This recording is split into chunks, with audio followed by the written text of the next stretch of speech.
Hello everyone, I am Professor Ashwini Naik and today we are going to start with 5th class of income tax. And today's class we are going to deal with the principles of concept of income. Income tax is our subject and the first term is income. Therefore, it is very much important for us to understand the basic principles that are concerned with this term income. In today's class, we are going to study total 14 principles of term or concept income. Let us understand one by one. First principle of income is a periodical monetary return. What does this mean? Most of the incomes that are earned have regular interval. Let me give you example. Suppose you are employee in one of the organization and you are receiving the salary. Do you receive salary weekly or for 15 days or once in a 3 months? No. You receive salary every month. So it is a periodical income. Second example, suppose you have given a house on rent basis. You will receive rent for that particular house every month. So even that is a periodical income.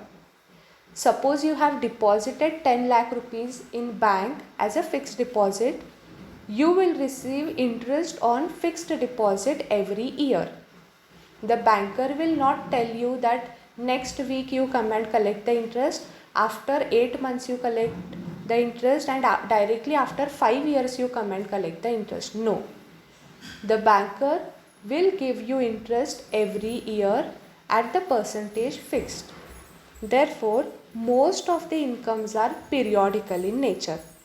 There are certain incomes wherein the interval between first and second income is not regular, but most of the incomes are periodical. That is why the first principle, that is income, is a periodical monetary return earned by a assessee.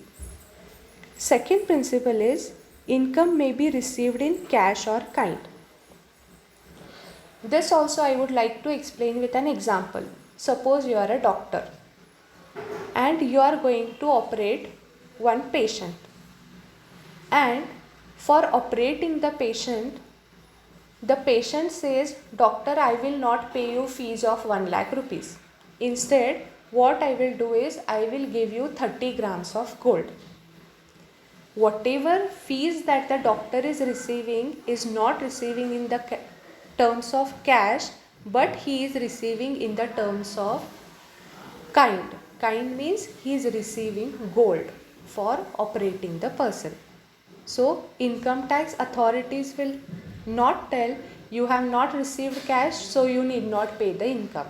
But they will tell that though the income either is in the cash or in the form of kind, you will have to pay tax for the income that you have earned. Therefore, income may be received in terms of cash or it can be in terms of kind. Third is income arises on receipt basis or accrual basis. Let me give you example. Suppose you are employed in one organization and you have worked in the organization for 1 month. Let us take the present example. In the month of August you have worked. Now, today is 31st August. You have earned the income, but you have not received your salary. So, whether the income is received or it is earned, it is taxable. So, either it can be on receipt basis or it can be on accrual basis. Suppose you have received income today, it is taxable. Suppose you have not received income today but you have earned, you have worked in the month of August, that means you have earned the salary of month of August.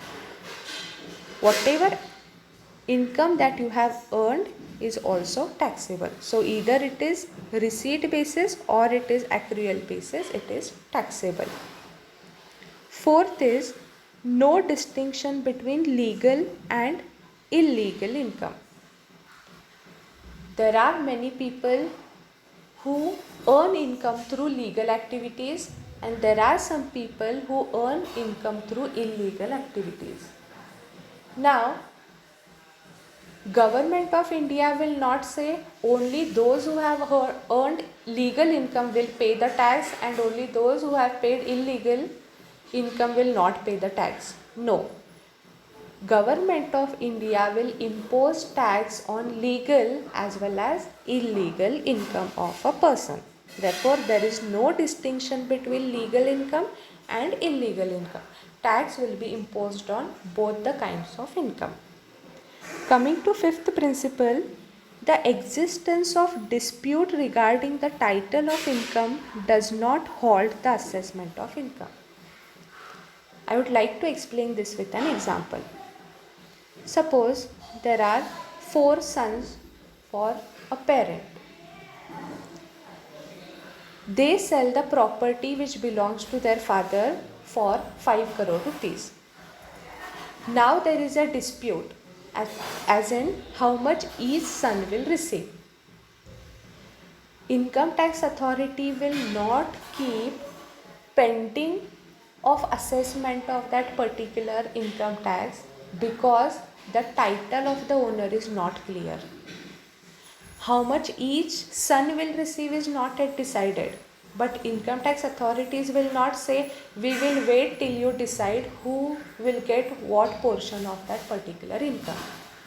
Therefore, the existence of dispute regarding the title of income does not keep the pending of the assessment of income. You have to pay the tax on the income, the property that you have sold for 2 crore rupees. You have to pay tax on it. Later on, you might decide who is the owner of that particular income. Sixth principle is mere relief of expenses cannot be treated as income. What does this mean? You have purchased one of the electronic item for 1 lakh rupees. Now shopkeeper says, you need not pay 1 lakh rupees, we give you 10% discount, you just pay us 90,000 rupees. In this case, whatever discount you have received for your expenses will not be treated as your income. Actually, your expenses were supposed to be 1 lakh, but how much have you paid? Only 90,000 rupees. How much relief that you have got for your expenses? 10,000 rupees. That 10,000 rupees does not mean it is your income. It is just a relief to your income. Coming to 7th point, income must come from outside. This means you cannot make transaction within yourself. Suppose I am having a business of gold, I cannot tell that gold I will sell it to myself and the amount I will pay to myself and I will show it as income. No, that is not possible. The income whatever you receive, it should come from outside and any transaction should not happen within yourself. So you yourself cannot sell any goods to yourself and cannot show it as income. So income must come from outside. Coming to 8th principle, no distinction between permanent and temporary income. As I told you, there are certain incomes that you receive on regular basis and there are certain incomes that you receive temporary. That is for seasonal you receive. Suppose I am running a umbrella shop, I may not receive income throughout the year, but whenever there is a rainy season, I may sell it and I may receive income on the same. So, no distinction is made on permanent income or temporary income.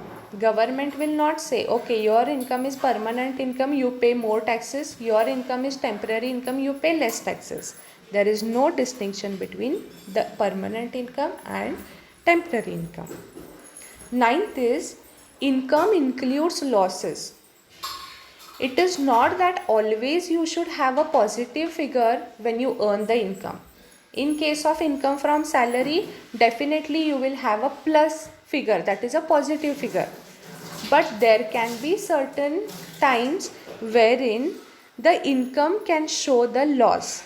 There can be a negative figure also in terms of certain cases. So that loss can be set off and the income is calculated. 10th point, same income cannot be taxed twice. Same income that you have earned will not be taxed twice. Say I have received 10 lakh rupees from my father, and that 10 lakh rupees I have received it in the form of gift. Now income tax is paid on that 10 lakh rupees by me as I have received it in the form of gift. Suppose the same 10 lakh rupees I want to remit it to my son, then again he need not pay tax on that 10 lakh rupees because already I have paid tax on that particular income. So same income cannot be taxed twice in the hands of assessee. 11th one, income should be real and not fictional. You cannot say that I am going to win lottery of rupees 5 crores in the next month. You cannot say like that. When you earn or win lottery of rupees 5 crores, it is treated as income. Imaginary or fictional incomes cannot be treated as income. They should be in reality. Therefore, income should be real and not fictional. 12th point, income does not come from mere production of commodity. Suppose I am into production of duster. I have produced duster worth rupees 5 lakh. That does not mean my income is 5 lakh rupees. When I sell those dusters in the market, I will generate the income on the same. Therefore, mere production of commodity does not mean income, but when you sell the commodity, it becomes income. Now, 13th point is, it is important to distinguish between revenue receipt and capital receipt. You should be able to recognize which are the revenue income that appear again and again and which are the capital income that appear once in few years. So it is important to distinguish between the revenue income or receipt and capital revenue or receipt. And 14th point is, income of previous year is taxable. So whatever income that is being earned in the previous year is taxable in the hands of assessee. So total we have seen 14 principles of concept of income. First income is, it is a periodical monetary return. Second, income may be received in terms of cash or in terms of kind. Kind means other than cash. Third, income arises on receipt basis or accrual basis. Receipt basis in the sense you have received it. Accrual basis in the sense it has happened, it has arrived, or it has earned. Fourth, no distinction between legal income and illegal income. On both the kinds of income, an assessee has to pay tax to the government. Fifth, the existence of dispute regarding the title of income does not halt the assessment of income. If the owner of the income is not sure, that does not keep assessment of income on pending basis. You have to calculate it. Next, mere relief of expenses cannot be treated as income. 7. Income must be from outside. 8. No distinction between permanent and temporary income. 9th, income includes losses also. 10th, same income cannot be taxed 2 times. 11th, income should be real and it should not be imaginary or fictional. 12th, income does not come from mere production of commodity. When you sell it, it is income that is generated. Otherwise, only production does not mean you are earning the income. 13. It is important to distinguish between revenue receipt and capital receipt. You should be able to distinguish or separate the revenue income or receipt or capital revenue and receipt. And last one, income of previous year is taxable.